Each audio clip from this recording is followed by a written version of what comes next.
Alright, I know there's a couple of videos out there about Dutch buckets or Vado buckets. I was just wanting to show you what I'm doing different.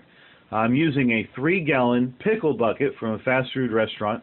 Know a gentleman that maintains a chain here in the local towns, and was able to get him to save me some buckets. And working out very well. I've actually got 2 tomato plants planted in these buckets in the greenhouse. Probably be showing you those in another video. Something else that I do that's a little different is I'm using this 1/2-inch CPVC pipe. It's the orange colored pipe usually used in homes for hot water, and I'm using that for one reason is because it's what I had on hand when I decided to start building these buckets. And I also bought some grommets from Granger, thanks to MHP for suggesting that. That was a very great help. Was able to get both these bags of 200 for about $50. Well, one of the things I wanted to show you was Bobby had mentioned in one of his posts, MHP Gardener had mentioned in one of his posts, about using screen instead of the screen bag. Somebody had mentioned about using screen over the pipe. Well, I wanted to show you, and Bobby dealt with it, but I wanted to demonstrate or show you what was being dealt with. When you put screening, this is actually a fiberglass reinforced window screen like we'd use for screening your porch or a house window. And what happens when you put this over the pipe is the only filtering area that you have is right in front of that pipe.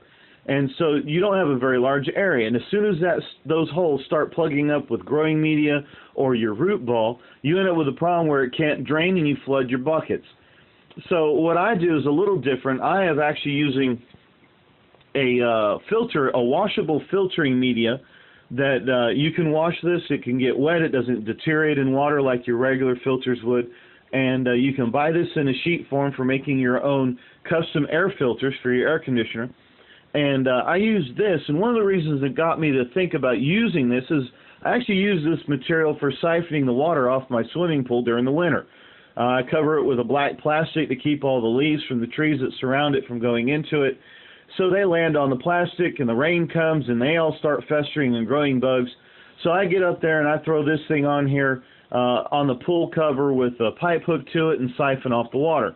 No matter how dirty that nasty that water has ever been, I've never had this thing clog up on me. You've got a lot of surface area to be covered that has to be clogged up with roots or whatever before it would stop flowing. It's not directly up against the pipe. It's actually away from the pipe. You can see I can squeeze it almost completely together right there in front of it. And it works out really well. I've got my other buckets set up with this. Have not had any issues with them draining. They drain just fine.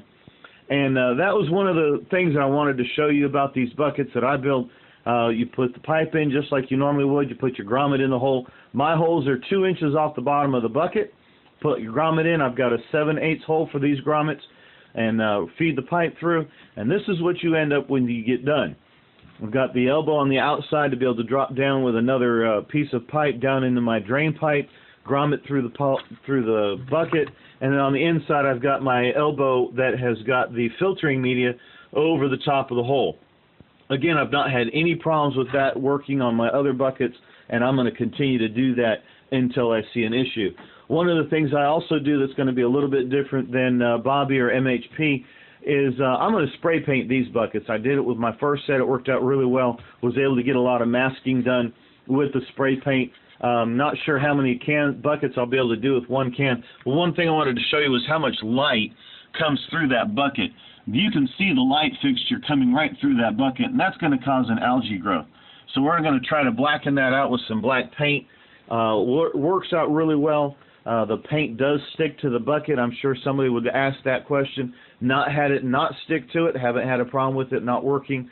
I do wipe them down with a paint thinner or acetone just before painting, so that probably breaks up some of the surface tension.